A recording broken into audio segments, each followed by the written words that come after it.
గట్టిగా వినిపిస్తలేదు. ఎక్కడికి వినిపించాలి? సెక్రటరేట్, జూబ్లీ హిల్స్, అక్కడ దాకా వినిపించాలి. జై తెలంగాణ, జై నిరుద్యోగి. ఇక్కడే కదా యూత్ డిక్లరేషన్ ప్రకటించింది, ఇక్కడే కదా సమాధానం రావాలి నాకు, ఇక్కడే కదా. మరి యూత్ అంతా ఇక్కడ ఉంది, నీ డిక్లరేషన్ ఎక్కడ పోయింది? నీ డిక్లరేషన్ ఎక్కడుంది? 2 లక్షల ఉద్యోగాలు ఎక్కడున్నాయి? రాహుల్ గాంధీ और एक बार चाय पिएंगे आओ जी. మనకు మాట ఇచ్చిన రాహుల్ గాంధీ ఈ రోజు సరూర్ నగర్కి రాగలరా? ఓపెన్ ఛాలెంజ్ విసిరినాము. ఈ సభ ఎవరు పెట్టినా మాకు అనవసరం, కానీ నిరుద్యోగులము హాజరైనామంటే రాహుల్ గాంధీ సరూర్ నగర్ లో యూత్ డిక్లరేషన్ పేరిట నిరుద్యోగుల్ని మోసం చేసిండా లేదా? ఎస్, ప్రియాంక గాంధీ గారు ఇదే మైక్ పట్టుకొని ఇదే స్టేడియంలో नौकरियां दे देंगे, 1 साल के अंदर दे देंगे, कहते 2 लाख के नौकरियां दे देंगे. किधर गए जी नौकरियां? किधर गए नौकरियां? ఇంకొక ఆయన ఉద్యోగాలు అడిగితే ఇండ్రిని తాగండి, మీరు సావండి, కానీ ఉద్యోగాలు పెంచవా బిడ్డ? ఎందుకు పెంచావు ఉద్యోగాలు? 2 లక్షల ఉద్యోగాలు నీ గల్లా బట్టి వసూలు చేసుకుంటాం. నేను కూడా నీ పాలమూరు బిడ్డనే. నువ్వు పాలమూరు చివర్లో ఉండి నువ్వు మాట్లాడితే నేను కూడా పాలమూరు బిడ్డనే. పాలమూరు అంటే మొత్తం నువ్వేనా? కొండారెడ్డిపల్లి ఒకటే అనుకుంటున్నావా ఏంది? ఉద్యోగాల జాతర అన్నారు కదరా, ఏడుంది ఉద్యోగాల జాతర? ఏడుంది? ఇక్కడ సరూర్ నగర్ లో ఉంది నిరుద్యోగ జాతర, ఇక్కడ ఉంది నిరుద్యోగ జాతర. ఎక్కడుంది ఉద్యోగాల జాతర? 3ఓసారి కూడా కురుమూర్తి జాతర వచ్చిందిరా అయ్యా, 3ఓసారి కూడా కురుమూర్తి జాతర అయిపోయా, ఉద్యోగాల జాతర అంట. నిరుద్యోగ భృతి అన్నారు. రెంట్లు కట్టలేక ఎవరన్నా గుళ్ళకు సాయిబాబా టెంపుల్కి ఎందుకు పోతారు? దిల్సుఖ్ నగర్ లో దేవుడికి దండం పెట్టుకోనికే పోతారు. కానీ మా నిరుద్యోగులు అన్నదానం పెడుతురని అన్నదానం కోతున్నారు. అవునా కాదా? మధ్యాహ్న భోజనం తినడానికి సాయిబాబా టెంపుల్ కోతున్నారు. అలాంటి దుస్థితిలో నిరుద్యోగులు ఈ రోజు ఉన్నారు. ఇక్కడ సభలు అందరం పెడుతున్నారు, పార్టీలు మారుతున్నాయి ఇక్కడ సభలు, కానీ నిరుద్యోగులు 2 సంవత్సరాలకు ఒకసారి 3 సంవత్సరాలకు ఒకసారి ఈ సభలకు అటెండ్ అవుతున్నాం. అవునా కాదా? ఇండ్రిని తాగాల? ఇండ్రిని డబ్బాలు దొరుకుతున్నాయా? ఫస్ట్ ఇండ్రిని డబ్బాలు దొరుకుతున్నాయా? రైతులకే దిక్కు లేదు. మమ్మల్ని ఎక్కడి నుంచి తెమ్మంటావు? ఇండ్రిని డబ్బాలు తీసుకొస్తాం, ఇండ్రిని డబ్బాలు ఎట్లయినా పట్టుకొచ్చి తీసుకొస్తాం, చెరో డక్కని తాగుదాం. ఎందుకంటే నేను గెలిపించిన పాపానికి ఊరూరా తిరిగి అమ్మలక్కల కాళ్ళు మొక్కి గెలిపించిన పాపానికి ఫస్ట్ డక్కన్ రేవంత్ రెడ్డి తాగాలి. ఫస్ట్ డక్కన్ రేవంత్ రెడ్డి తాగాలి, తర్వాత రాహుల్ గాంధీ తాగాలి, తర్వాత ప్రియాంక గాంధీ తాగాలి. ప్రియాంక గాంధీ కంపల్సరీ తాగాలి. మహిళగా చెప్తున్నా, प्रियंका गांधी जी जरूर सरूर नगर का प्रोग्राम देखो. क्यों बोले तो बोले ना, यूथ डिक्लेरेशन के नाम पे हमको धोखा दिए प्रियंका गांधी. आपको दीदी समझे हम? कहाँ है आप? किधर गए? అది ఇంకోటి ఉన్న స్కూల్లో మంచిగా పెట్టరా నాయనా అంటే ఇంటర్నేషనల్ స్కూల్స్ పెడతా, జర్మన్ భాష నేర్చుకోండి. నీకు ఫస్ట్ ఇంగ్లీష్ వస్తుందా? నువ్వు ఫస్ట్ ఇంగ్లీష్ నేర్చుకో, నువ్వు ఫస్ట్ మాతృభాషలు నేర్చుకో, హిందీ నేర్చుకో, ఇంగ్లీష్ నేర్చుకో, చక్కగా తెలుగు నేర్చుకో. వందే మాతరం కూడా అనలేని రేవంత్ రెడ్డి వందే మారతం అంటాడు. వందే మారతం అంట. నేను అడిగేది ఒక నిరుద్యోగకి ఇవన్నీ ఎందుకు చెప్తున్నా అంటే, ఎక్కడ నిరుద్యోగ సభ జరిగినా గివే మాట్లాడతాడు. డక్కన్ కాదు, ఇంటిని డబ్బా దొరికితే మాత్రం రేవంత్ రెడ్డి ఇంటికే పోతా. చక్కగా ఇంటిని డబ్బా పట్టుకొని రేవంత్ రెడ్డి ఇంటికి పోయి ఖచ్చితంగా ఫస్ట్ డక్కన్ నీతో తాపించిన తర్వాతనే, నీ ప్రభుత్వం ఏర్పాటు చేసిన తర్వాతనే. ఇంకొక ఆయన అంటాడు, చిక్కటపల్లి లైబ్రరీలోనే చెప్పినా నేను, చిక్కటపల్లి లైబ్రరీ సాక్షిగా చెప్పిన, అన్న ప్లీజ్ అన్న దయచేసి గురుకుల రీలింక్వెస్ట్మెంట్ ఇవ్వండి, మెగా డిఎస్ ఇవ్వండి ప్రకటించినట్టు, నేను టీచర్ అయి సపోర్ట్ చేయకుండా వెళ్ళిపోతా అని చెప్పిన. ఇనలే నన్ను లీడర్ని చేసేసిర్రు. నేను మంచి చెప్పిన, అన్న నేను టీచర్ అయి వెళ్ళిపోతాన్నా, నన్ను లీడర్ని చేయకండి అని చెప్పిన, కానీ లీడర్ని చేసేసిర్రు. ఇంకొకటి, నేను ఏ పార్టీ జెండా కప్పుకోలే, బీఆర్ఎస్ పార్టీ అన్నారు.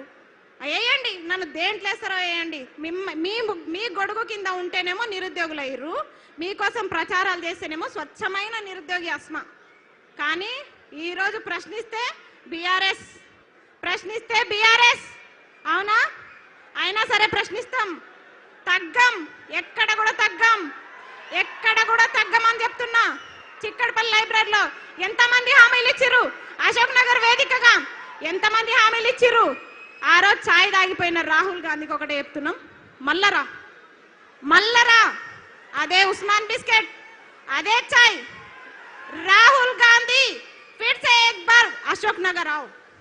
ఎప్పుడు జరుపుదాం చర్చలు? ఎన్ని లక్షల ఉద్యోగాలు ఇచ్చిర్రు? ఏం కథ మీది? ఇప్పుడు జరుపుదాం.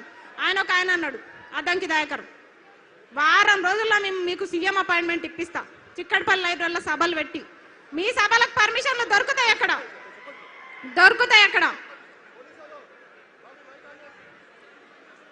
మైకాండి. ఏ బాబు పోలీసులు మీకేం పని అయినా? ఏ పోలీస్ బయటికి వెళ్ళగలి, ఎందుకు డిస్టర్బ్ చేస్తున్నావు? నువ్వు వెళ్ళు బయటికి. వాళ్ళని బాబు కూర్చోండి, మీరు అందరు కూర్చోండి. పోలీసు వాళ్ళు దయచేసి బయటికి వెళ్ళండి అందులో నుంచి. ఎందుకు ఉంచుకుంటారు అవి? ప్లీజ్ కూర్చోండి, కూర్చోవాలి అందరు. ప్లీజ్ వెళ్ళిపోయారు, కూర్చోండి ప్లీజ్. ఈ పోలీసు వాళ్ళు ఎందుకో ఏడమైనా పెడుతుంటారు. జర పక్కకు జరగండి, జర ప్రశాంతంగా సభలు పెట్టుకుంటాం, జర పక్కకు ఉండండి. పర్మిషన్ ఉంది కదా సభకి, ఏడమైన ఇదేళ్ళు ఉంటుంది మాకు, కనీసం మాట్లాడుకోనియరు. సరే మళ్ళా డైవర్ట్ చేసారు. సరే నోటిఫికేషన్లు కదా, పెన్షన్ అన్నాడు కదా, సరే నువ్వు ఎట్లా పెంచవో చూస్తాం, గల్ల బట్టి బరాబర్ వసూలు చేసుకుంటాం. ఇంకొకటి, చాలా మంది కేసులు పెడుతున్నారని భయపడుతున్నారు నిరుద్యోగులు. మీకు చెప్తున్నా, నా మీద ఎన్ని కేసులు అయినాయి తెలుసా? అయినా సరే వెనకకి తగ్గం. కేసు వేయించుకుంటాం, కొట్లాడతాం. 2 లక్షల ఉద్యోగాలు సాధిస్తాం. రేవంత్ రెడ్డి తొడగొట్టి చెప్తున్నా, నువ్వే కాదు తొడగొట్టేది మగపిల్లలే కాదు, ఆడపిల్లలు కూడా తొడగొట్టి సవాల్ చెప్తాం. రేవంత్ రెడ్డి గారు, మిమ్మల్ని ఇడిచిపెట్టే ప్రసక్తి లేదు. పాలమూరు బిడ్డ అన్నావు కదా, నీ విద్యాశాఖ మంత్రి నువ్వు పెట్టుకున్నావు కాబట్టి నేను ఇట్లా అడుగుతున్నాం. వేరేదైతే నేను అడగకపోదు. నువ్వు సీఎంగా ప్రధానమంత్రిగా నాకు సంబంధం లేదు. ఒక నిమిషం, నువ్వు సీఎంగా ప్రధానమంత్రిగా నాకు సంబంధం లేదు. కానీ విద్యాశాఖ మంత్రి తీసుకొని తప్పు చేసినావు నువ్వు. విద్యాశాఖ మంత్రి, ఈ మేడం ఉంది, సబితమ్మ ఉంది, విద్యాశాఖ మంత్రి ఉంది. నీ అడ్డమైన జీవాలు వచ్చినాయా? ఎన్ని జీవాలు తెచ్చినావు? చెత్త మొకమోడ చెప్పు, ఎన్ని జీవాలు తెచ్చినావు? జీవో నంబర్ 4 అంట. నన్ను మంచిగా లెక్చరర్ కానీరా అంటే నన్ను తీసుకొచ్చి కొట్లాటలో పడేసిరు. నేను ప్రశాంతంగా టీచర్ అయ్యేదాన్ని, కానీ నన్ను తీసుకొచ్చి కొట్లాటలో పడేసిరుగా. భరించండి, నన్ను భరించాలి మీరు. ఎందుకంటే నేను చెప్తున్నా కదా, మీరు కూడా విద్యాశాఖ మంత్రి కదా, అప్పుడు మేడం ఉన్నప్పుడు కొత్త జీవాలు పుట్టుకొచ్చినాయా? జగదీశ్వర్ రెడ్డి గారు ఉన్నప్పుడు కొత్త జీవాలు పుట్టుకొచ్చినాయా? సరే, వాళ్ళు కొన్ని జీవాలు తెచ్చిరు అనుకుందాం. నువ్వేం చేస్తున్నావు? జీవాలు తేవడంలో పోటీ పడుతున్నావా? ఆగండి ఒక నిమిషం. పోటీ పడుతున్నావా? జీవాలు తేవడంలో పోటీ పడుతున్నావా? జీవాల విషయంలో తగ్గలే బిడ్డ. నోటిఫికేషన్లు ఇవ్వాలంటే ఫస్ట్ జీవాలు రద్దు చేయి. జీవో నంబర్ 4 చెప్తా, రాసుకో. GO number 4, GO number 29, GO number 46, GO number 108, GO number 81. ఈ జీవోలన్నీ నీకు తెలుసా? నీకేం తెలుసు? నీకేం తెలియదు. నీ దగ్గర మూటలు ఉన్నాయి, బ్యాగులు ఉన్నాయి, నీకేం తెలియదు. దొంగ కథలు పడుతున్నావా నిరుద్యోగులకి? నోటిఫికేషన్ ఇవ్వకుండా విడిచిపెట్టే ప్రసక్తి లేదు.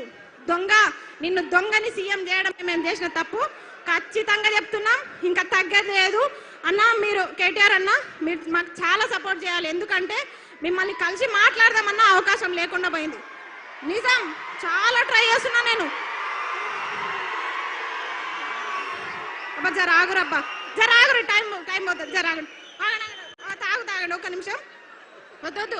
అయితే కేటీఆర్ అన్న, వీళ్ళందరూ కొంతమంది పేడ్ బ్యాచ్లు అంటున్నారు. అన్న, మీరు నాకు ఎప్పుడన్నా 5 లక్షలు ఇస్తారా అన్న? మొత్తం నన్ను బ్లేమ్ చేస్తారు చాలా మంది. కేటీఆర్ అన్న నాకు లక్షలు ఇవ్వకపోయినా పర్లే, 10 నిమిషాలు టైం ఇవ్వండి. 10 నిమిషాలు నాకు టైం కావాలి. టైం మాత్రమే కావాలి నాకు. కొట్లాట నేను కొట్లాడతా, మీకోసం నేను కొట్లాడతా. ఎందుకంటే మీకు తెలుసు నాకు పేరెంట్స్ లేరు, ఎవ్వరు లేరు. నేను పోతే ఒక్కదాన్నే పోతా. కానీ మీ కుటుంబాలు ఉన్నాయి. ఆ కుటుంబాల కోసం మీరు ఉండాలి, మీరు చల్లగా ఉండాలి. మాకు అడుగడుగున తోడుండే వ్యక్తి రాకేష్ అన్న, మా శ్రీనివాస్ అన్న, మా పాలమూరు బిడ్డ పులి, మా రాకేష్ అన్న ఇట్లా ఓకే ఫోన్ రాలేదు కానీ ఇట్లా చెప్తున్నా కదా. చాలా మంది మాకు అడుగండను కేటీఆర్ అన్న మాకు టచ్ లేకపోయినా కొంతమంది టచ్ లో ఉన్నారు. వాళ్ళంతా మా బాగోగులు కష్ట నష్టాలు చూస్తున్నారు. కాబట్టి ఫస్ట్ ఆఫ్ ఆల్ జీవోలన్నీ రద్దు కావాలి. 2 లక్షల ఉద్యోగాలు రావాలంటే 2 లక్షల ఉద్యోగాలకు ఒక్క నోటిఫికేషన్ అయినా తగ్గిందనుకోండి, మెగా డిఎస్సి తగ్గిందనుకోండి, ఇడిచిపెట్టాను బిడ్డ చెప్తున్నా, ఇడిచిపెట్టే ప్రసక్తి లేదు. 25,000 మెగా డిఎస్సి, గురుకుల notification, degree lecturer, junior lecturer, కాలేజ్లలో అసిస్టెంట్ ప్రొఫెసర్ నోటిఫికేషన్స్ అన్ని కూడా ఇవ్వాలని చెప్పేసి నేను సరూర్ నగర్ సాక్షిగా డిమాండ్ చేస్తున్నా. ఇంకొకటి, మల్లొక సభ ఇక్కడ జరగకుండా చూసుకో రేవంత్ రెడ్డి. మల్లొక సభకి ఇట్లా ఉండదు, ప్రశాంతంగా ఉండదు. అదేమంటారు, కత్తులు బుల్లెట్లు మీతోనే కాదు, మాతోనే అవన్నీ అవసరం లేదు. పుస్తకాలు పెన్నులు తీసుకొస్తాం బిడ్డ. పెన్ను ఎంత షార్ప్ ఉంటుందో తెలుసా? గుచ్చితే గుండెలా సస్తావు. అలాంటి గన్నులు మా దగ్గర ఉన్నారు. నిరుద్యోగులతో పెట్టుకుంటే ఏ ప్రభుత్వం కూడా